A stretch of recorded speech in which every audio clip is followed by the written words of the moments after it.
देखो ये वाला चैप्टर पढ़ना है मैंने, नया चैप्टर का नाम है हैलो एल्केन तथा हैलो एरीन। हिंदी में भी इसको हैलो एल्केन और हैलो एरीन के नाम से जानते हैं।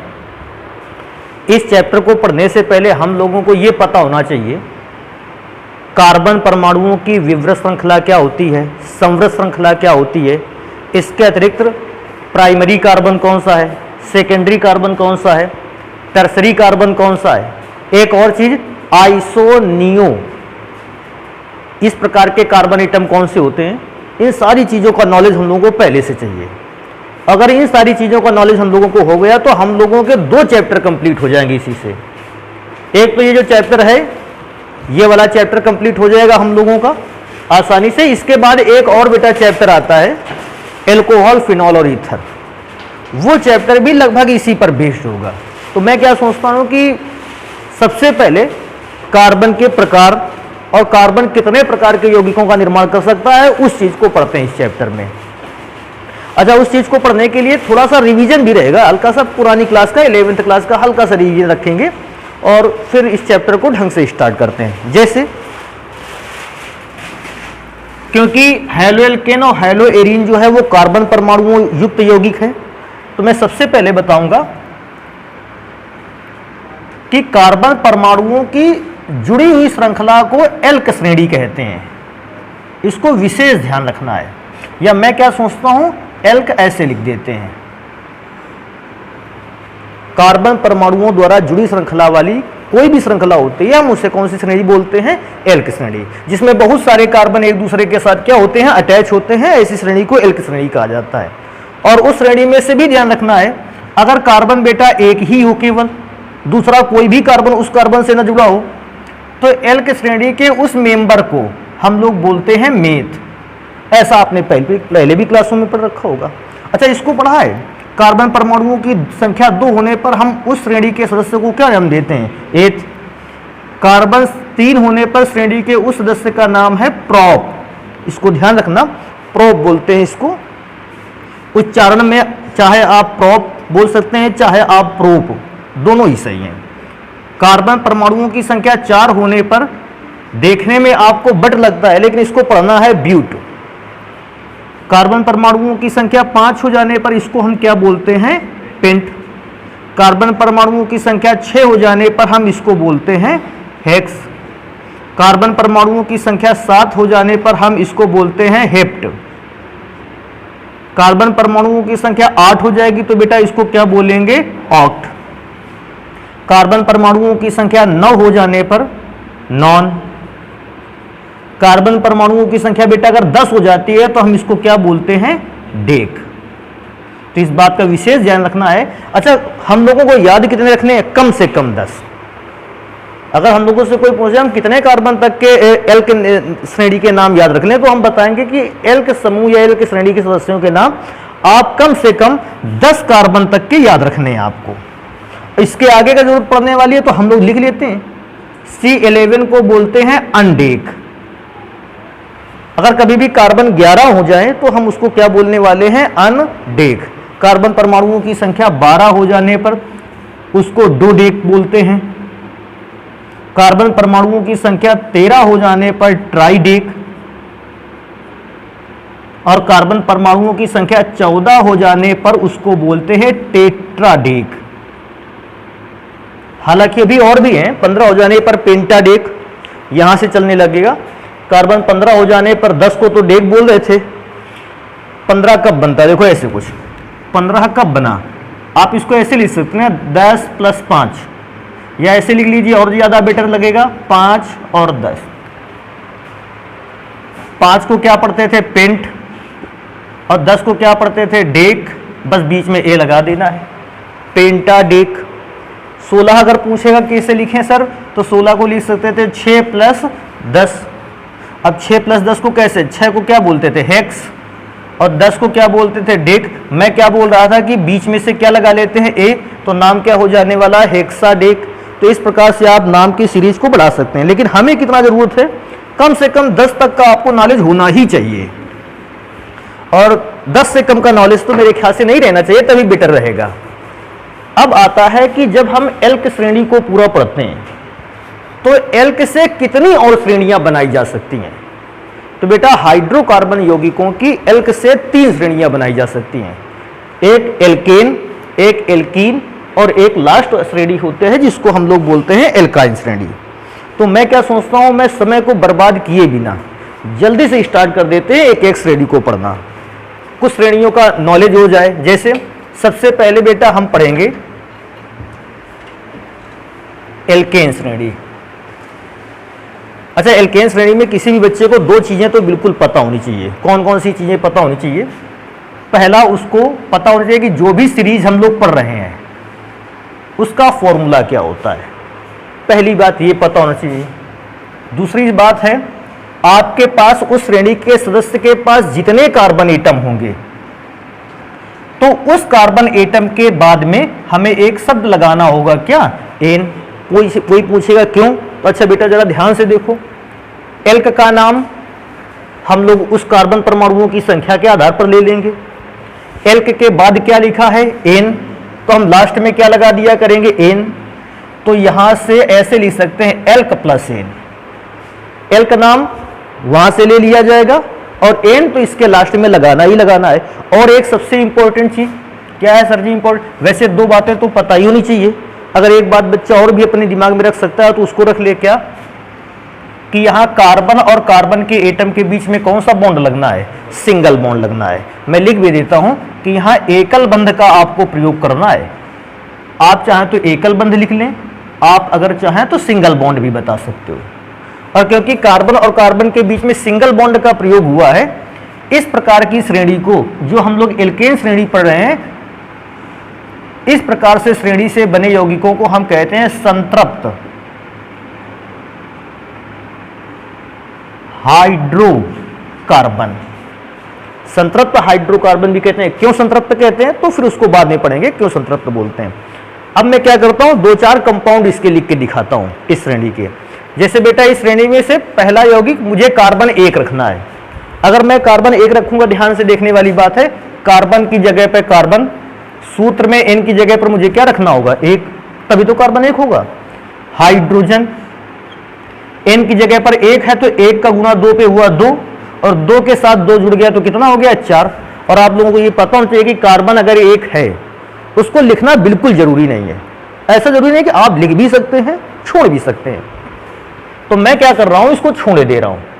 CH4। कोई पूछेगा नाम इसका कैसे पढ़ना है, तो बेटा नाम तो ऐसे पढ़ लेंगे। इससे सबसे पहले लिखा है एल्क, तो एल्क कैसे देखेंगे? कार्बन कितना है? 1। चलेंगे उधर, कार्बन 1 को क्या बोलते हैं हम लोग? मेथ। तो नाम को पढ़ने के लिए नाम के पास हमने सबसे पहले तो लिख दिया है मेथ। और बेटा एल्क के साथ क्या लगाते थे लास्ट में? एन। तो मैंने मेथ के साथ एन लगा दिया तो फॉर्मूला क्या बन गया? मेथेन। और ये सभी जानते हैं कि अगर इसका संरचना स्ट्रक्चर कोई भी कभी ये भी पूछ लेता है, इसका स्ट्रक्चर कैसे बनेगा, तो बेटा जस्ट साइड में मैं इसका स्ट्रक्चर बना देता हूं। देखो कैसे, कार्बन बीच में रहता है, हाइड्रोजन चारों डायरेक्शन में एक एक हाइड्रोजन एटम जुड़ा रहता है। और बेटा अगर किसी बच्चे को ये बात नहीं मालूम है तो एक और बात सीख लो। क्या सीख लो? कार्बन परमाणु की संयोजकता 4 होती है, अर्थात कार्बन 4 बॉन्ड बना सकता है। क्योंकि संतृप्त हाइड्रोकार्बन पढ़ रहे हैं, इसलिए कार्बन जितने भी बॉन्ड बनाएगा सारे के सारे सिंगल बॉन्ड बनाएगा। नहीं तो असंतृप्त हाइड्रोकार्बन में डबल या ट्रिपल बॉन्ड भी बना सकता था, लेकिन क्योंकि हम संतृप्त पढ़ रहे हैं, हमेशा कार्बन जो है वो सिंगल बॉन्ड के थ्रू ही जुड़ेगा किसी ना किसी से, तो ऐसा स्ट्रक्चर बन सकता है। कोई व्यक्ति पूछता है सर जी क्या इसका स्ट्रक्चर ऐसे ही लिखा जा सकता है, तो मैं देखो स्ट्रक्चर एक और प्रकार से लिखा जा सकता है। मेथेन के स्ट्रक्चर को केवल पॉइंट से दर्शाते हैं। अगर कहीं पर किसी सूत्र में अगर ऐसा लिख कर आ जाता है, पूछेगा किसका स्ट्रक्चर है, हम बताएंगे ये किसका है, मेथेन का। पूछेगा मेथेन का कैसे जान पाए, जो ब्लैक कलर का डॉट है ये केवल कार्बन परमाणु को रिप्रेजेंट करता है। जैसे ही ब्लैक कलर के एक डॉट को मैंने देखा, मैंने समझ लिया यहीं पे कि एक कार्बन है और एक कार्बन के कारण इसका नाम क्या रखा जाए, मेथेन। अभी इसके और मैं फॉर्मूले बनाकर दिखाऊंगा, आपको बेटर लगेगा वो फॉर्मूला। बेटा सेकेंड नंबर देखो, अब मैं कार्बन बढ़ा लेता हूं, कार्बन की संख्या मैंने 2 कर दी। तो बेटा अगर n की वैल्यू 2 रखोगे तो h के साथ देखो n की वैल्यू 2, 2 का गुना 2 में तो 2 दूना 4, और 4 में से 2 जोड़ दिया बेटा h कितने आ गए, 6, C2H6। अब आपको ध्यान देना चाहिए C2 कार्बन 2 है, एल्क में से कार्बन 2 को हम क्या बोलते थे, एथ, तो वो तो एथ लिख दिया। और लास्ट में आपने कहा था एल्क के बाद एन लगाना है, तो मैंने एन लगा दिया, तो पूरा नाम हो गया एथेन। सूत्र को देखो पहचानते हैं कैसे बेटा, कार्बन 2 हाइड्रोजन 6, तो मैं कार्बन सबसे पहले लिखता हूं, कार्बन मेरे पास 2 है और बॉन्ड आपको पता था कौन सा लगाना है, सिंगल। अब ध्यान देने वाली बात है, हाइड्रोजन 6 है, तो हाइड्रोजन 6 को सेट करना है। कैसे सेट करेंगे इसको ध्यान से देखते हैं। कार्बन की वैलेंसी तो 4 होती है, हम पूछेंगे इस कार्बन का कितना बॉन्ड हुआ, अभी 1 बॉन्ड हुआ, कितने बॉन्ड बाकी रह गए, 3, और इन तीनों बॉन्ड्स को एक एक हाइड्रोजन एटम के थ्रू क्या कर दिया जाए, कनेक्ट कर दिया जाए। सेम तो इसका भी है, बॉन्ड 4 होते हैं कार्बन के, लेकिन अभी हमारे पास कार्बन ने केवल कितना बॉन्ड बनाया है, 1। अच्छा, ये जो बॉन्ड है लेफ्ट वाले कार्बन का भी है, ये जो बॉन्ड है राइट वाले कार्बन का भी है, तो इस पर भी 3 हाइड्रोजन चाहिए, मैंने 3 हाइड्रोजन लगा दिए। इसके सूत्र को अगर लिखना चाहोगे तो एक प्रकार से इसके सूत्र को और लिख सकते हो। कैसे लिख सकते हो, देखो बेटा, इस कार्बन पर कितने हाइड्रोजन अटैच हैं, 3, CH3, फिर सिंगल बॉन्ड, फिर इस कार्बन पर भी 3 हाइड्रोजन अटैच है, तो CH3। बेटा इस फॉर्मूले को तो एक प्रकार से और लिख सकते हो, देखो कैसे लिख सकते हैं। अगर आपके पास इस प्रकार की लाइन दे देता है तो भी एथेन का सूत्र है। क्यों एथेन का सूत्र है, देखो 2 जगह डॉट दिख रहा है, 2 जगह डॉट दिखने का मतलब कार्बन कितने हैं, 2, और 2 कार्बन को आप क्या बोलते थे, एथ, और उनके बीच में लाइन कितनी बनी हुई है, 1, अर्थात सिंगल बॉन्ड। तो कार्बन 2 को एथ कहा और सिंगल बॉन्ड को देखते हुए नाम के लास्ट में क्या लगा दिया, एन, एथेन। इसी फॉर्मूले को बुक में किसी भी प्रकार से दे सकते हैं। कैसे, इसी फॉर्मूले को ऐसे भी बनाया जा सकता है, इसी फॉर्मूले को ऐसे भी बनाया जा सकता है, इसी फॉर्मूले को ऐसे ही बनाया जा सकता है, चाहे जैसे बन के आ जाए। ये फॉर्मूला किसको रिप्रेजेंट करता है, एथेन को। आपको 2 चीजें ध्यान देनी है, number of carbon atom in chain, chain पर कितने कार्बन एटम है, और दूसरा लाइन कितनी है। तो लाइन का मतलब सिंगल, एक लाइन है एल्केन श्रेणी को रिप्रेजेंट करती है, उसी हिसाब से नाम पढ़ेंगे। बेटा 3rd नंबर फॉर्मूला जनरेट करते हैं। जब फॉर्मूले में जनरेट करने पर भी क्या है, या तो श्रेणी का सूत्र बार बार देखो, और या श्रेणी का सूत्र बार बार नहीं देखना चाहते तो बस इतना ध्यान रखो, आपने जितने कार्बन रखे हैं हाइड्रोजन को दुगने से 2 बढ़ा करके रखने हैं, बस। सूत्र में तो ये लिखा था, अगर कार्बन n रखे हैं तो हाइड्रोजन n के 2 गुने से कितने बढ़ा दिए हैं, 2। उससे क्या होगा, फॉर्मूला बहुत तेजी से जनरेट होता है और हम लोगों को बार बार वैल्यू ढूंढनी नहीं पड़ती। जैसे कैसे, अब कार्बन 2 का हो गया, कार्बन 3 का रखना है तो बेटा 3 का 2 गुना होता है 6, और 6 में से 2 जोड़ देंगे तो 8। फॉर्मूला ऐसे बन गया, दुगना करके 2 जोड़ दीजिए। अच्छा, इसका नाम अगर पढ़ने का नंबर आएगा तो नाम कैसे पढ़ेंगे, कार्बन 3 को हम लोगों ने क्या बोल रखा था, प्रोप, और लास्ट में क्या हम लोगों को लगाना है, एन।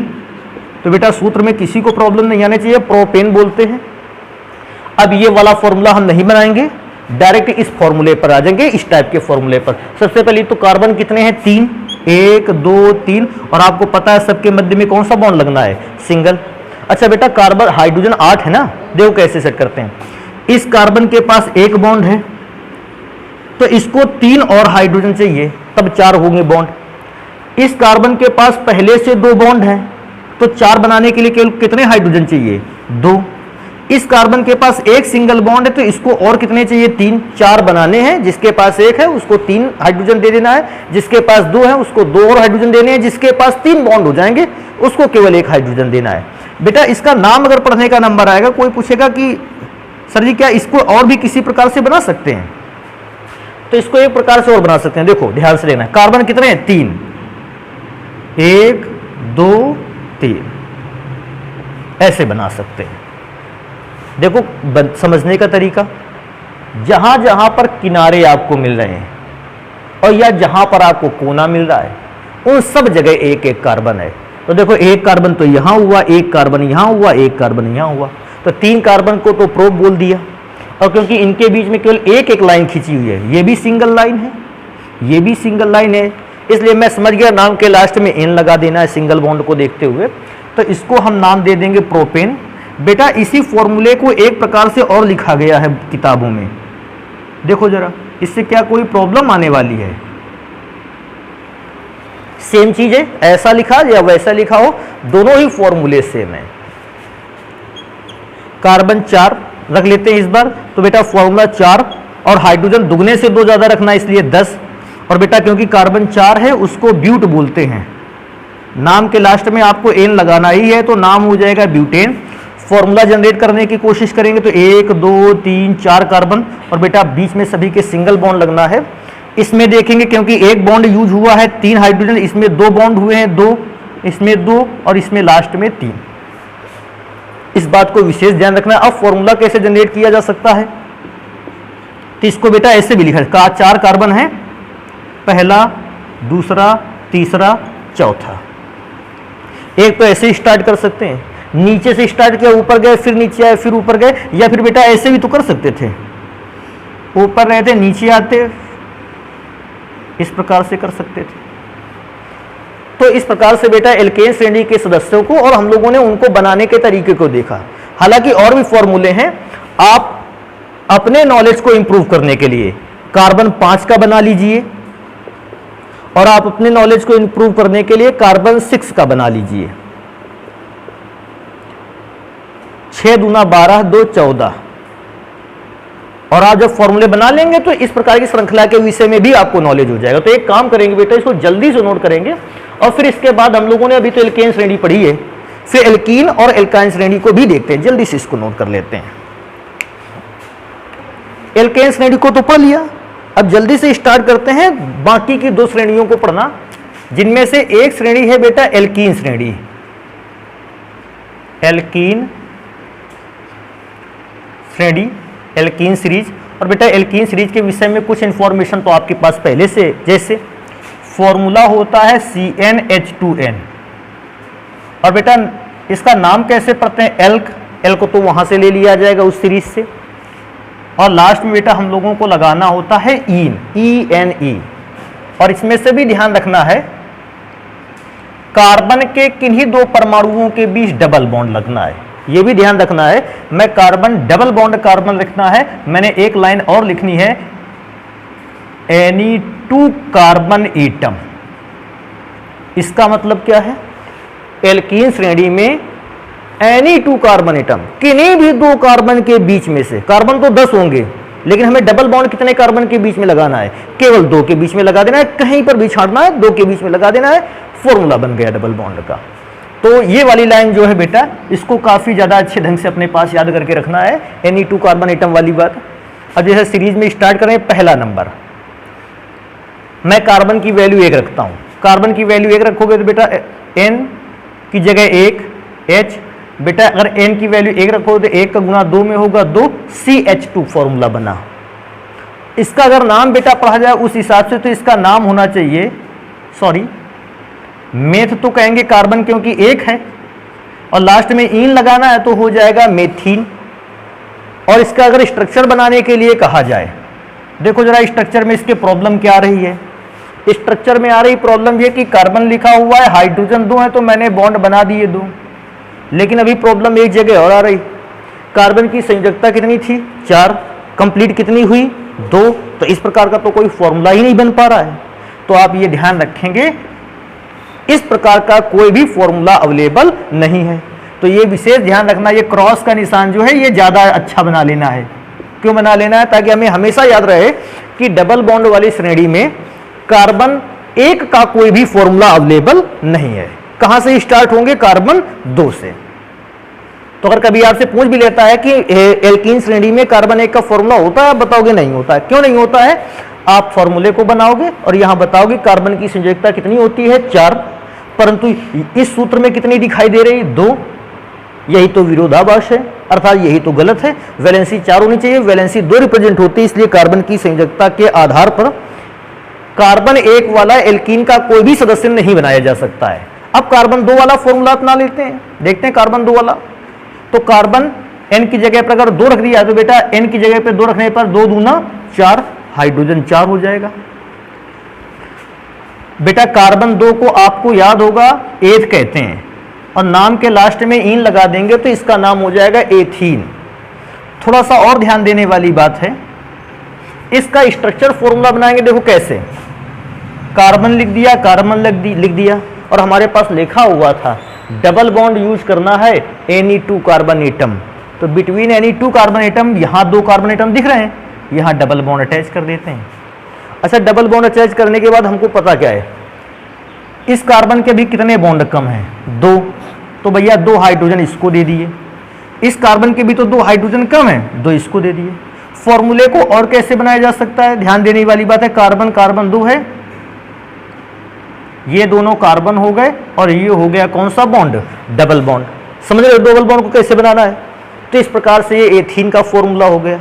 डबल बॉन्ड का जान गए ना कैसे बनाना है उसको। अभी नेक्स्ट नंबर पे आते हैं, थर्ड नंबर पर फॉर्मूले में से कार्बन को बढ़ा लेते हैं, C3 कर लेते हैं और आप कैलकुलेट करिएगा, हाइड्रोजन 6 आने वाला है। एल्कीन श्रेणी में जितना कार्बन है हाइड्रोजन उससे जस्ट डबल रहता है, 3 कार्बन 6 हाइड्रोजन। बेटा कार्बन 3 को क्या बोलते थे, प्रॉप, और लास्ट में क्या लगाना था, इन। एल की जगह पर प्रॉप, लास्ट में इन लग गया। फॉर्मूला जनरेट करना है, मैं फॉर्मूला जल्दी से जनरेट करके दिखाता हूं। C3 को ऐसे बना सकते हैं, CH डबल बॉन्ड CH2। आप वैलेंसी चेक कर लीजिएगा, वैलेंसी बिल्कुल कंप्लीट होगी। इसके फॉर्मूले को और कैसे रिप्रेजेंट किया जा सकता है, कार्बन कितने हैं, 3। देखो पहला कार्बन, दूसरा कार्बन, तीसरा कार्बन। पहले और दूसरे कार्बन के बीच में सिंगल बॉन्ड है, ठीक है। दूसरे और तीसरे कार्बन के बीच में डबल बॉन्ड है, ये ऐसा बना लिया हम लोगों ने, ठीक है।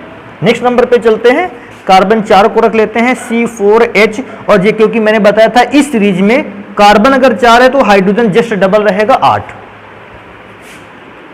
कार्बन 4 की वजह से इसको बोलते हैं ब्यूट, एल की जगह पर ब्यूट, और लास्ट में लगाना था आपको इन, तो ब्यूटीन। फॉर्मूला कैसे बनाएंगे, 4 कार्बन रख लेंगे, 1 2 3 और 4, क्योंकि आपको पता है कि किसी द्विगो कार्बन परमाणुओं के बीच में डबल बॉन्ड यूज करना है, मुझे इनमें से कहीं पर भी डबल बॉन्ड यूज कर लेना, मैं बीच में यूज कर लेता हूं। तो बेटा इसमें से एक बॉन्ड है इस कार्बन का, तो 3 हाइड्रोजन। इसके बॉन्ड गिनेंगे तो 2 है राइट पे, एक है लेफ्ट पे। 2 बॉन्ड यहां हो गए, 1 बॉन्ड यहां हो गया, 3 हो गया, तो 1 हाइड्रोजन बचा। यहां भी 1 हाइड्रोजन बचा, यहां हाइड्रोजन परमाणुओं की संख्या 3 रखी जाएगी। अच्छा लिखेंगे कैसे, फॉर्मूला कैसे बनाए? फॉर्मूला बनाने का तरीका यह कि पहले से दूसरे कार्बन के बीच में सिंगल बॉन्ड, दूसरे से तीसरे में डबल बॉन्ड, और तीसरे से चौथे में फिर से सिंगल बॉन्ड। तो पहले से दूसरे में सिंगल बॉन्ड, दूसरे से तीसरे में डबल बॉन्ड, और तीसरे से चौथे पर फिर से कौन सा बॉन्ड, सिंगल बॉन्ड। अभी क्या है कि अगर आप ये डबल बॉन्ड यहां रख देते तो हम लोग भी यहां डबल बॉन्ड को खिसका लेते, कोई भी प्रॉब्लम थी नहीं, एक फॉर्मूला बनाना था। ये सीरीज हो गई बेटा एल्कीन की। एल्कीन की इस प्रकार की श्रेणी को आप पहचानोगे। और अगर कोई पूछता है एल्कीन की श्रेणी कैसी होती है, तो हम एल्कीन की श्रेणी को बताते हैं कि एल्कीन की श्रेणी जो होती है वो असंतृप्त हाइड्रोकार्बन बनाती है, असंतृप्त हाइड्रोकार्बन बनाकर तैयार करती है। अच्छा अभी एक और अंतिम सीरीज रह जाती है एल्काइन श्रेणी, तो मैं उसको भी लिख देता हूं, एल्काइन श्रेणी।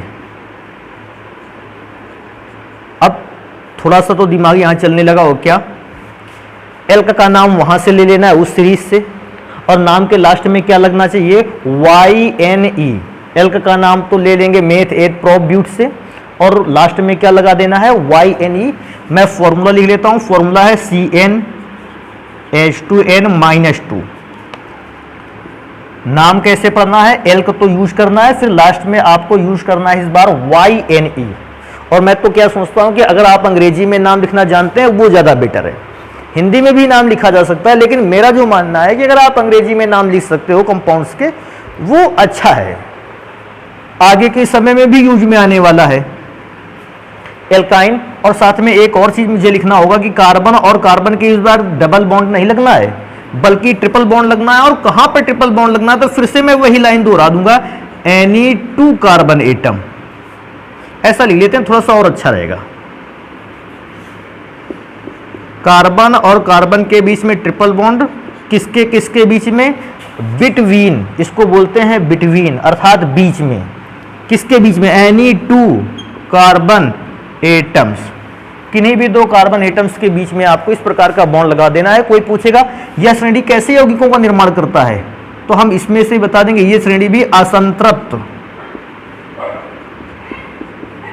हाइड्रोकार्बन का निर्माण करता है। कुछ फॉर्मूले बना लेते हैं जल्दी से इससे। जैसे इसमें से भी बेटा तुमको ध्यान रखना है, कार्बन 1 वाला फॉर्मूला डेवलप नहीं होगा, कार्बन 2 वाले फॉर्मूले से चालू होगा। तो कार्बन की वैल्यू 2 रखेंगे, देखो रखो, कार्बन अगर 2 रख दिया तो n की जगह पर कितना रखा गया 2, यहां रखोगे 2 दूना 4 में से 2 घट जाएगा तो कितना बचेगा 2। बेटा इसका नाम अगर पढ़ने की कोशिश करेंगे तो कार्बन 2 है, इसलिए इसको एथ पहले बोलेंगे और नाम के लास्ट में बेटा क्या लगाना था YNE। अब इसको पढ़ेंगे कैसे, एथाइन, लास्ट में आइन लगा देंगे YNE को, एथ पहले था YNE लग गया, एथ आइन, एथाइन फॉर्मूला हो गया। अच्छा एथाइन फॉर्मूले को बनाएंगे कैसे, एथाइन फॉर्मूले को, कार्बन 2 है, बॉन्ड कौन सा लगना है ट्रिपल। तो मैं क्या सोचता हूं कार्बन के 3 बॉन्ड तो कंप्लीट हैं, एक बॉन्ड बचा तो वो हाइड्रोजन से संतुष्ट करा दिया जाए, इसका भी एक बॉन्ड बचा तो इसको भी हाइड्रोजन से संतुष्ट करा दिया जाए। फॉर्मूला कैसे बना सकते हैं, और दूसरा फॉर्मूला बनाने का मेथड क्या है, कार्बन ट्रिपल बॉन्ड कार्बन, इसको तो सॉरी पहला कार्बन दूसरा कार्बन और फिर उसमें से कौन सा बॉन्ड लगा देना है ट्रिपल बॉन्ड। इस प्रकार से दूसरा फॉर्मूला C3H यूज करोगे तो देखो C की जगह 3 कर दिए हैं, N की जगह पे 3 रखोगे, 3 दूना 6 और 6 में से 2 गया कितना आया 4। फॉर्मूला बनाने की कोशिश करोगे, कार्बन क्योंकि ये 3 है वहां से नाम पढ़ लेते हैं, कार्बन 3 को हम बोलते हैं प्रोप, और बेटा नाम के लास्ट में आपने पढ़ा था कि YNE लगाना है तो फॉर्मूला बन गया प्रोपाइन। कार्बन 3 है और आपको पहले से बोल दिया है बिटवीन एनी 2 कार्बन एटम जो है वो आपको ट्रिपल बॉन्ड यूज कर देना है। तो कहीं पर भी यूज कर ले सकते हैं, यहां यूज कर लेते हैं ट्रिपल बॉन्ड, तो यहां पर सिंगल बॉन्ड यूज करेंगे। इसको हाइड्रोजन 3 चाहिए, इसको एक भी हाइड्रोजन नहीं चाहिए, क्योंकि एक हाइड्रोजन तो राइट से कंप्लीट कर दिया एक बॉन्ड को और बाकी के 3 बॉन्ड लेफ्ट से, तो इसके तो 4 बॉन्ड हो गए। इस कार्बन की अगर गणना की जाए तो इस कार्बन को केवल और केवल एक हाइड्रोजन चाहिए। फॉर्मूला कैसे बना सकते हैं इसको देखते हैं। फॉर्मूला बेटा बना सकते हैं, देखो कैसे, पहला कार्बन दूसरा कार्बन तीसरा कार्बन, पहले और दूसरे कार्बन के बीच में ट्रिपल बॉन्ड, ये हो गया ट्रिपल बॉन्ड, और दूसरे और तीसरे के बीच में कौन सा सिंगल है तो वो पहले से बना रहने दो। और फॉर्मूला बनाना चाहते हैं, एक फॉर्मूला और मैं बना देता हूं, C4H की अगर बात होगी तो देखो इसमें से लिखने के तरीके, या तो आप इस फॉर्मूले को रट कर बैठ जाओ, या तो इतना ध्यान रखो कार्बन हमें जितना रखना है हाइड्रोजन दुगने से 2 कम कर देने हैं। तो कार्बन 4, तो कार्बन 4 का दुगना कितना हुआ हाइड्रोजन 8, और हाइड्रोजन 8 में से भी 2 कम कर देने थे 6। तो आपका काम क्या है, आप इसको बनाकर तैयार करोगे, आपका और एक काम है C5H8, आप इसको भी बनाकर तैयार करोगे। कैसे रखा मैंने, फिर अगर कार्बन 5 है तो हाइड्रोजन दुगना गया 10 और 10 में से भी 2 कम कर दिए 8। हाँ ये जरूर ध्यान रखने वाली बात है, जहां आपका ट्रिपल बॉन्ड मन हो वहां लगाना है। जबरदस्ती ऐसा कुछ भी नहीं कि ट्रिपल बॉन्ड जहां सर ने लगाया था बस वही जगह लग सकता है, कहीं पर भी लग सकता है। आप इसको जल्दी से नोट करें। फिर एक बात को पढ़ते हैं, हम लोग बार बार इस बात को लिख रहे थे कि कोई कार्बन एटम संतृप्त हाइड्रोकार्बन बना लेता है और कहीं पर कार्बन परमाणुओं की असंतृप्त श्रृंखला बनी है। तो अब चेक करेंगे संतृप्त और असंतृप्त हाइड्रोकार्बन क्या होता है। बार बार हमारे पास एक नाम आ रहा है हाइड्रोकार्बन, हाइड्रोकार्बन करके चला आ रहा है, तो हम ये जानना चाहेंगे कि हाइड्रोकार्बन क्या होता है। हालांकि इस चैप्टर की भी डिमांड है पता किया जाए हाइड्रोकार्बन क्या है, तो नाम से ही बेटा रिप्रेजेंट है। देखो कैसे, हाइड्रो लिया गया है हाइड्रोजन से और लास्ट में लिखा गया है कार्बन अर्थात कार्बन, एक ऐसा यौगिक, तो मैं लिखे देता हूं, देखो ऐसा यौगिक, या आप ऐसे भी बोल सकते हैं कि एक ऐसा पदार्थ जो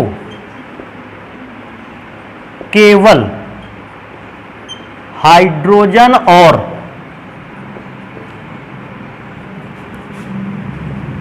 कार्बन से मिलकर बना होता है, से मिलकर बना होता है। तो अगर कभी कोई पूछेगा कि हाइड्रोकार्बन किसको कह रहे हैं सर, तो हाइड्रोकार्बन के विषय में आप केवल और केवल एक इंफॉर्मेशन दोगे कि सर जी हाइड्रोकार्बन के नाम से रिप्रेजेंट है हाइड्रोजन एंड कार्बन, तो कोई भी ऐसा पदार्थ, कोई भी ऐसा यौगिक, कोई भी ऐसा कंपाउंड जो केवल कार्बन और हाइड्रोजन से मिलकर बना है, हम उसको बोलते हैं, कहते हैं ये जो हमें कंपाउंड दिया गया है हाइड्रोकार्बन कंपाउंड है। अच्छा, हाइड्रोकार्बन कंपाउंड या हाइड्रोकार्बन यौगिक को अब आगे हम कभी लिखा करेंगे तो हम हाइड्रोकार्बन को बेटा ध्यान रखना H और C से लिख दिया करेंगे। इसके दो मेथड, क्यों? दो कारणों। पहला, यह भी पता हो जाएगा कि यह हाइड्रोजन और कार्बन से मिलकर बना है। दूसरा, हाइड्रोकार्बन रिप्रेजेंटेशन भी हो जाता है नाम का। तो अभी कभी नंबर आएगा कि हाइड्रोकार्बन बताना है, HC लिख दिया मैंने डॉट करके, आप समझ जाइए कि हाइड्रोकार्बन की बात हो रही। अच्छा, बात आती थी कि सर बार बार दो प्रकार के हाइड्रोकार्बन की चर्चा कर रहे थे, एक संतृप्त और एक असंतृप्त। तो संतृप्त और असंतृप्त को जान लेना जरूरी है। और मैं क्या सोचता हूं, संतृप्त और संतृप्त वैसे बच्चों से अगर पूछा जाए तो ऐसा कुछ आंसर आता है, बोलते हैं संतृप्त वो होता है जिनमें सिंगल बॉन्ड पाया जाता है कार्बन के बीच में, असंतृप्त भी होते हैं जिनमें डबल बॉन्ड पाया जाता है कार्बन के बीच में। नॉर्मली अगर आपको रट के रखना है तो ये मेरे ख्याल से ठीक है, लेकिन अगर आपको थोड़ा सा ध्यान देना है संतृप्त क्यों नाम रखा गया, तो उसके लिए देखो ध्यान देते हैं। सबसे पहली मैं हेडिंग डाले देता हूं क्या, कि आखिर ये संतृप्त, अच्छा ये संतृप्त लिखा है, ये क्या लिखा है? हाइड्रोकार्बन। और इसके जस्ट बगल में मैंने यहां लिख रखा है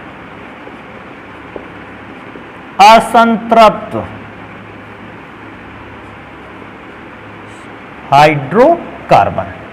अब मैं आपको एक एग्जांपल बताता हूं, फिर स्टार्ट करते हैं संतृप्त और असंतृप्त हाइड्रोकार्बन क्या है। आप हाइड्रोकार्बन छोड़ दें, केवल संतृप्त पर देखा जाए, चर्चा किया जाए। संतृप्त क्या होता है? संतृप्त का अर्थ होता है पूरा भरा हुआ।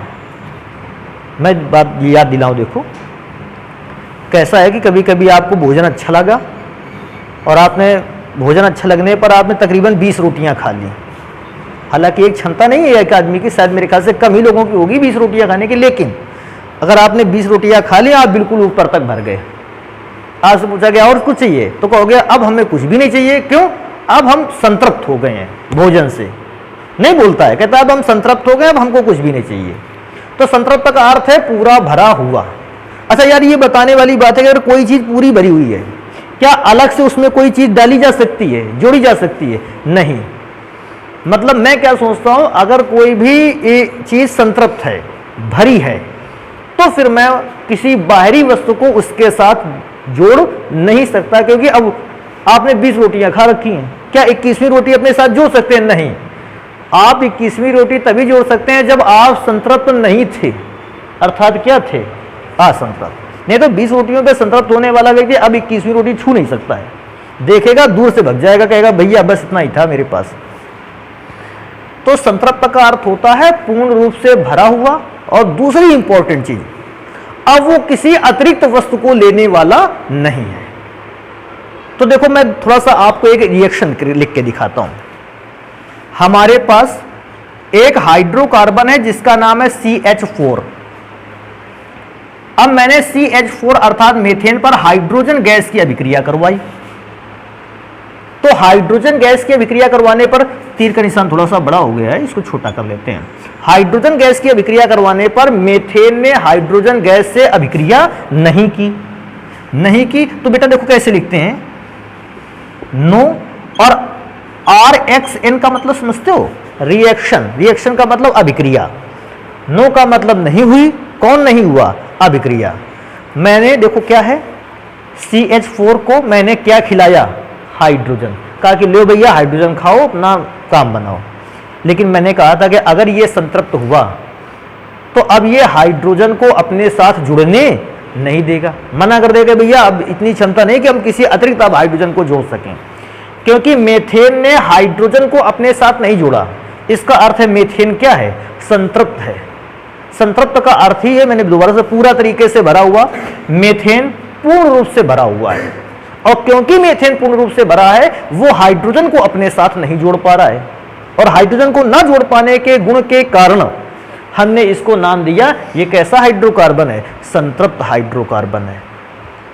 अच्छा, क्या केवल एक ही संतृप्त हाइड्रोकार्बन का एग्जाम्पल मिल सकता है? तो बेटा मैं क्या लिखता हूं, सेकेंड नंबर। मेरे पास एक और पदार्थ है CH3, सिंगल बॉन्ड CH3। नाम ध्यान रखते हैं इसका। कार्बन 2 के लिए हमने नाम क्या बोला था, एथ, और सिंगल बॉन्ड में नाम के लास्ट में क्या लगाया था, एन। तो eth plus ene is equal to ethene. और मैंने इस पर भी हाइड्रोजन गैस की विक्रिया करवाई, तो इसने हाइड्रोजन गैस के साथ जुड़ने के लिए क्या कर दिया, मना कर दिया, नहीं जुड़ने दिया। और क्योंकि नहीं जुड़ने दिया, मैंने फिर से लिख दिया नो रिएक्शन। अच्छा, ये क्या बोल सकते हो, अर्थात ये हाइड्रोजन गैस को अपने साथ जुड़ने नहीं दे रहे हैं, और जुड़ने की घटना कहलाती है योगात्मक। भाई योग का अर्थ क्या होता है, जुड़ जाना, तो जुड़ने की घटना को क्या कहते हैं, योगात्मक। तो संतृप्त के लिए हम एक बात लिख सकते हैं, क्या, देखते हैं क्या गलत तो नहीं लिखा, ये यौगिक, ध्यान रखो, यौगिक को एक और नाम से जानते हैं, क्या कहते हैं, कंपाउंड। ये कंपाउंड कौन सी अभिक्रिया नहीं दिखाते हैं, योगात्मक, इसका अर्थ है अभिक्रिया नहीं दिखाते हैं। तो जब भी कोई व्यक्ति पूछेगा संतृप्त हाइड्रोकार्बन क्या होता है, एक ही केवल बात उनके सामने, संतृप्त हाइड्रोकार्बन वे यौगिक होते हैं जो कौन से अभिक्रिया को नहीं दिखाते हैं, योगात्मक अभिक्रिया को नहीं दिखाते हैं। योगात्मक अभिक्रिया का एक और नाम है एडिशन रिएक्शन, इसको कहते हैं, या कॉम्बिनेशन रिएक्शन कहते हैं। दोनों नाम याद रखने हैं, एडिशन का मतलब भी जुड़ना होता है और कॉम्बिनेशन का मतलब भी जुड़ना ही होता है। ये इस प्रकार की अभिक्रिया को नहीं दिखा पाते हैं। क्यों नहीं दिखाते हैं, जस्ट ऊपर आपके पास 2 एग्जाम्पल लिखे हुए हैं, आप उनमें से कोई भी एग्जाम्पल लिखकर दिखा सकते हो, और इस प्रकार से आप संतृप्त हाइड्रोकार्बन के विषय में इंफॉर्मेशन दे सकते हो। तो क्योंकि संतृप्त था, इसके अंदर अतिरिक्त हाइड्रोजन को खाने की क्षमता नहीं थी, इसके पास 4 हाइड्रोजन को खाने की क्षमता थी केवल, तो इसने अतिरिक्त हाइड्रोजन नहीं लिए। इसके पास 6 थी खाने की, तो इसने अतिरिक्त हाइड्रोजन नहीं लिए। लेकिन अदर केसेस में अगर हम असंतृप्त हाइड्रोकार्बन के पास चलें, अब असंतृप्त हाइड्रोकार्बन के विषय में थोड़ी सी इंफॉर्मेशन निकाल लेते हैं। असंतृप्त का मतलब होता है पूर्ण रूप से भरा हुआ नहीं, जो पूर्ण रूप से ना भरा हो उसको कहते हैं असंतृप्त हाइड्रोकार्बन। अब जैसे पूर्ण रूप से ना भरा, मैं फिर से वही एग्जाम्पल दूंगा, जैसे किसी व्यक्ति को खाने की क्षमता है 20 रोटियों की, उसको 10 रोटियां दे दी जाएं, इसका मतलब अभी वो पूर्ण रूप से भरा नहीं है, तो वो क्या करेगा, अगर उसको मिल जाएगा तो वो अतिरिक्त रोटियां ले सकता है, अतिरिक्त रोटियों को अपने साथ जोड़ सकता है। क्या 10 है, 12 चल जाएंगी, 16 चल जाएंगी, 18 चल जाएंगी, कब तक चल जाएंगी, 20 तक। देखते हैं इसको। जैसे मेरे पास एक सबसे पहले एग्जाम्पल अवेलेबल है, ध्यान से देखने वाली बात है। मेरे पास एग्जाम्पल अवेलेबल है CH2 डबल बॉन्ड CH2, असंतृप्त की श्रेणी में इसलिए लिखा। अच्छा, असंतृप्त में से कौन कौन से यौगिक आ जाते हैं, डबल बॉन्डेड और ट्रिपल बॉन्डेड, इसलिए मैंने पहले एग्जाम्पल दिया है डबल बॉन्ड का। इस पर अभिक्रिया हमने किसकी करवाई है, हाइड्रोजन की। और जैसे अभिक्रिया करवाई, भैया ध्यान देना, इसको देखो, हाइड्रोजन इसके पास आया और हाइड्रोजन आकर इसके डबल बॉन्ड में से इसने एक बॉन्ड को तोड़ दिया। थे कितने बॉन्ड, 2, तोड़ा कितना, 1। और एक बॉन्ड को जब तोड़ा होगा, ध्यान देने वाली बात है, जब ये बॉन्ड टूटा होगा तो इस कार्बन का भी नुकसान हुआ और इस कार्बन का भी नुकसान हुआ। नुकसान तो भाई बीच वाला बॉन्ड टूटेगा तो दोनों कार्बन का होगा। तो मैंने क्या बताया कि भैया इस कार्बन का नुकसान हुआ है तो यहां से एक हाइड्रोजन इसको खिला दो, क्योंकि एक बॉन्ड का नुकसान इसका हुआ, और एक हाइड्रोजन इसको खिला दो, ताकि बॉन्ड के नुकसान की भरपाई तो की जा सके। बेटा यहां पर कितने हाइड्रोजन हो जाएंगे, टोटल 3। तो फॉर्मूला बन गया CH3। और बेटा डबल बॉन्ड तो आपने ब्रेक किया था ना, तभी तो सिंगल बॉन्ड बना था। और फिर इसके बाद इधर वाले पर देखा तो इधर भी तो CH3 हो जाएगा। अब कोई पूछेगा क्या इसका, अब इसमें से और रोटियां इसको दी जा सकती हैं, अर्थात और हाइड्रोजन दिए जा सकते हैं। तो अगर मैं इस पर अब हाइड्रोजन की अभिक्रिया करवा दूंगा, आपको पता है बॉन्ड सिंगल हो गया है, और आप जानते हैं अब ये कैसा हो गया है, संतृप्त। तो अब ये किसी भी प्रकार की अभिक्रिया नहीं करेगा। मैंने लास्ट में लिख रखा है नो रिएक्शन। क्यों लिख रखा है, आप समझते हैं, क्योंकि अब ये अभिक्रिया करने वाला नहीं है। तो असंतृप्त जितनी देर था उसने अभिक्रिया की, जैसे ही संतृप्त हो गया उसने एडिशन रिएक्शन को करना क्या कर दिया, बंद। एक और एग्जाम्पल लिखेंगे ताकि आपके लिए ये अच्छा एग्जाम्पल बन जाए और आप अच्छे ढंग से तैयार कर लें, क्योंकि डबल बॉन्ड का एक एग्जाम्पल मैंने करवा रखा है। अब एक एग्जाम्पल रहेगा ट्रिपल बॉन्ड का, क्योंकि डबल बॉन्ड का भी एक याद रहना चाहिए और एक कम से कम याद होना चाहिए ट्रिपल बॉन्ड का। इस पर हाइड्रोजन की अभिक्रिया करवाई, जब हाइड्रोजन की अभिक्रिया करवाई बेटा 3 बॉन्ड में से एक बॉन्ड टूट गया, टूटा तो दोनों का नुकसान हुआ, एक हाइड्रोजन इसको मिला, एक हाइड्रोजन इसको मिल गया। अच्छा बताओ ये क्या बना जाके CH2, बिल्कुल सही है CH2 डबल बॉन्ड, क्योंकि बॉन्ड तो एक ही तोड़ा था। मैं क्या सोचता हूं अभी ये संतृप्त हो गया होगा तो हाइड्रोजन नहीं लेगा, और नहीं तो इसको और हाइड्रोजन खिलाए जा सकते हैं। मैंने फिर से रख दिया इसको हाइड्रोजन खिलाने के लिए कि भैया लो। फिर इसने अपने बॉन्ड को ब्रेक किया, एक हाइड्रोजन यहां दिया, एक हाइड्रोजन यहां दिया, दोनों को एक एक बांट दिया और फॉर्मूला बन गया CH3 सिंगल बॉन्ड CH3। लेकिन अगर कोई व्यक्ति अब हमसे कहे क्या ये ले सकता है क्या, अभी इसको और अतिरिक्त हाइड्रोजन दिए जा सकते हैं, मैं कहूँगा चेक कर लेते हैं एक बार। मैंने फिर से इस पर अभिक्रिया करवाई, बेटा तीर का निशान यहाँ नीचे बना लेते हैं यहाँ पर, और जब अभिक्रिया कराई तो मैंने देखा कोई भी अभिक्रिया संपन्न नहीं हुई। तो समझ गए संतृप्त क्या होता है, असंतृप्त क्या होता है।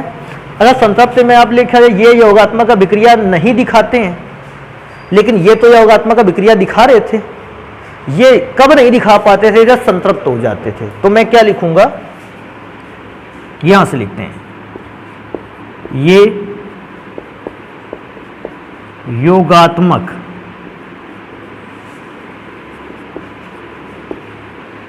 अभिक्रिया दिखाते हैं। तो ये हो गया है असंतृप्त के लिए। एक इंपॉर्टेंट चीज मैं और लिख सकता हूं, क्या लिख सकते हैं इसमें, ये लाइन लिख लेनी जरूरी है कि इनमें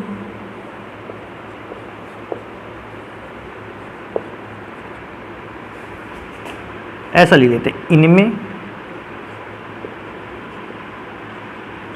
कार्बन एटम्स के मध्य एकल बंध होता है।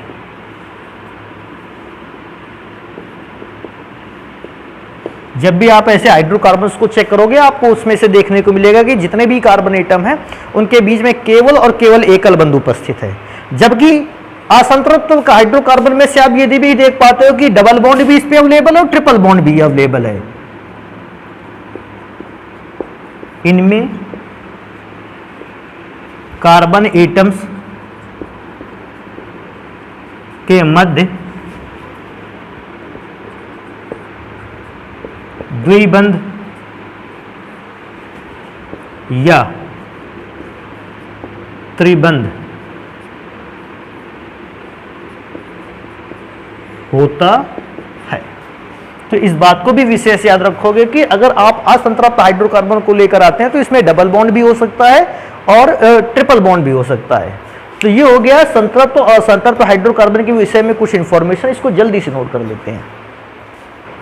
अब इसके अलावा हमें एक और चीज पढ़नी है, ये भी काफी इंपॉर्टेंट है। क्या चीज पढ़नी है, हमारे सामने एक नाम आया करेगा एल्किल समूह।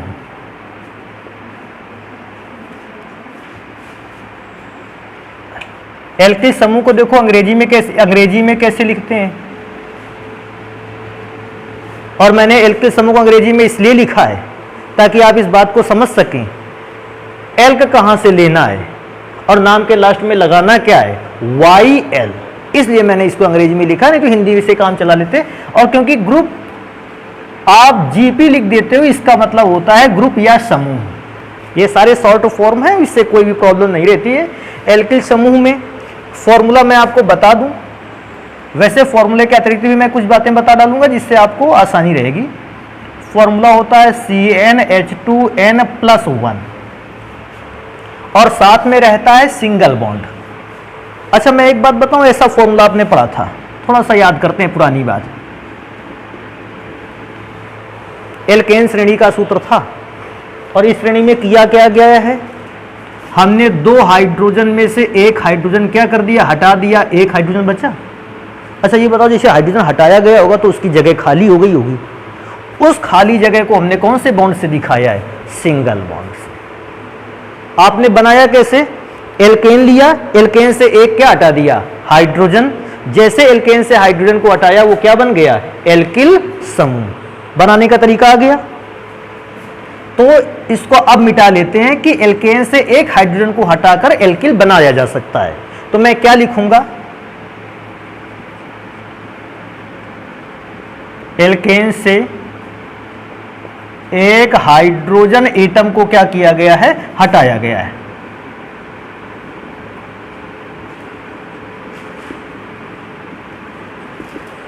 हटाकर बनाया गया। तो अगर कभी कोई पूछेगा एल्किल ग्रुप कैसे बनाया गया, आप बताओगे एल्केन लिया गया, एक हाइड्रोजन हटा दिया गया, बना लिया गया। अच्छा, एक और चीज इसमें से लिख सकते हैं, एल्किल ग्रुप को लिखते कैसे हैं, को सिंगल बॉन्ड आर से प्रदर्शित करते हैं। ये वाली बात बहुत ध्यान रखना है आपको। एल्किल ग्रुप को हम लोग काहे से लिखते हैं, सिंगल बॉन्ड आर से प्रदर्शित करते हैं। कहीं पर भी सिंगल बॉन्ड के साथ आर लिखा हुआ, ये एल्किल ग्रुप है। एल्किल ग्रुप में से वैल्यू कैसे रखी जा सकती है भैया, फॉर्मूले पर वैल्यू रखते चले जाओ। जैसे फर्स्ट नंबर पर n की जगह पर 1 रखेंगे तो C1H, n की जगह पर 1 रखोगे तो 1 दूना 2 और 2 में 1 जुड़ गया 3, C1H3 1 लिखना नहीं है। और एक चीज, सिंगल बॉन्ड भी तो बनाना है, सिंगल बॉन्ड बना दिया। नाम देखो कैसे पढ़ना, एल्क का मतलब है कार्बन, देख के हम इसको क्या बोल देंगे, मेथ। और मैंने लास्ट में बताया था लगाना क्या है, YL, तो मेथिल। या बेटा अंग्रेजी में जब इसको पढ़ते हैं तो मेथिल को मिथाइल पढ़ते हैं। अब ध्यान देने वाले, मेथिल पढ़ सकते हो या मिथाइल, दोनों सेम चीजें हैं। यहां से मैं इसलिए दोनों चीजों को क्लियर कर देता हूं ताकि कि उच्चारण दोनों का बदल जाएगा, और उच्चारण के बदल देने से लिखे हुए शब्दों पर कोई भी फर्क नहीं पड़ता, जितने भी अक्षर लिखे हैं। ये तो या तो मेथिल है या इसको क्या बोल सकते हैं, मिथाइल। बेटा सेकंड नंबर बनाने की कोशिश करेंगे तो कार्बन 2 रख लेंगे तो बेटा C2H5 बन जाएगा। और C2H5 जब बनेगा तो इसको हम नाम देंगे, एक तो कार्बन 2 के कारण एथ और लास्ट में YL, तो इसको या तो एथिल या तो एथाइल। थर्ड नंबर 2-4 में मतलब बनाए देता हूं यहां पे, C3 के साथ H आपको रखना होगा 7, सिंगल बॉन्ड खाली रहेगा। इसका नाम कोई पूछेगा क्या, तो बेटा कार्बन 3 को प्रोप बोलते थे, लास्ट में YL लगना है, तो प्रोप के लास्ट में लग गया YL, तो या तो प्रोपिल और या तो अंग्रेजी उच्चारण करते समय प्रोपाइल। यहीं पे लिख देते हैं अगला, कार्बन 4 हाइड्रोजन 9 और बॉन्ड सिंगल, ये रख लेना वैल्यू अपना। कार्बन 4 को ब्यूट बोलते हैं, लास्ट में YL लगना है, तो नाम या तो ब्यूटिल और या तो इसका नाम हो जाना है ब्यूटाइल। और मुझे नहीं लगता कि इससे ज्यादा आपको कार्बन वाला एल्किल आपको ग्रुप पढ़ना पड़ेगा। आप पढ़ सकते हैं कैसे, कार्बन 5 रख के पेंटाइल बना सकते हो, कार्बन 6 रख के हेक्साइल बना सकते हो, कार्बन 7 रखकर हेप्टाइल बना सकते हो। इस प्रकार से तो आप बहुत सारे बना सकते हो। एक और चीज पढ़ेंगे हम लोग, हैलोजन। हैलोजन, इसको एक और इसके नाम से जानते हैं हैलो, एक और नाम से जानते हैं हैलाइड।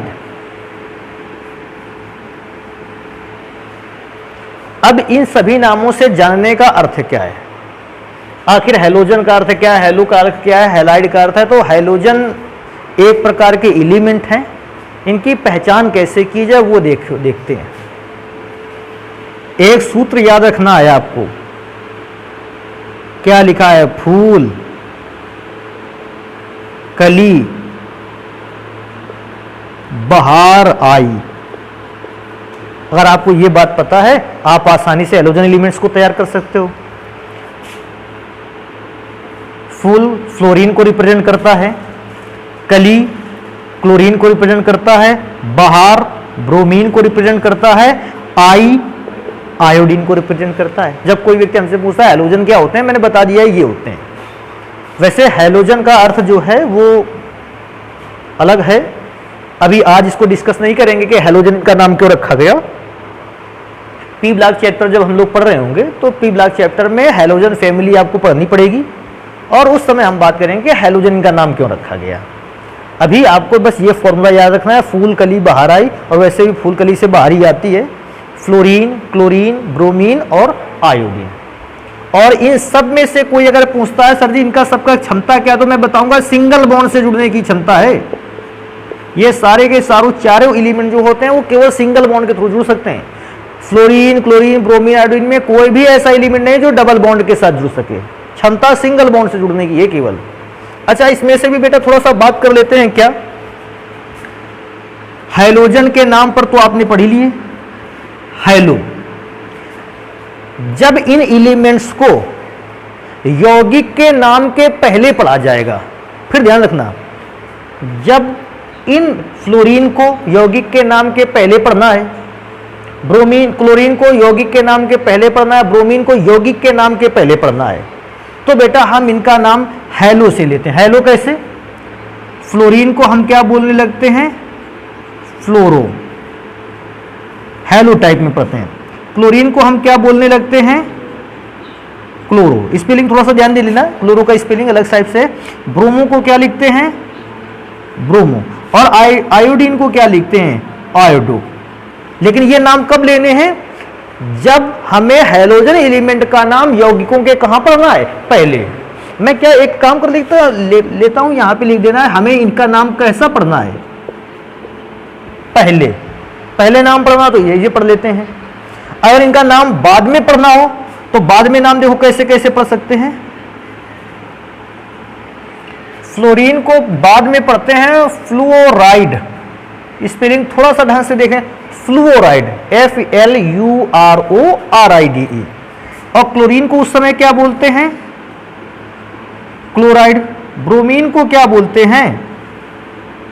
ब्रोमाइड। और बेटा आयोडीन को क्या बोलते हैं? आयोडाइड। और ये नाम कहां पढ़ते हैं? बाद में। तो आप इतनी चीजों को आज रख लें। आज मैंने आपको अपने चैप्टर में आने वाली आधी चीजें बताई हैं। अभी भी हम लोग कार्बन परमाणु का nature, primary, secondary, tertiary carbon क्या होते हैं, इनके विषय में अध्ययन करेंगे, लेकिन नेक्स्ट क्लास में, तो इनको नोट कर लेते हैं।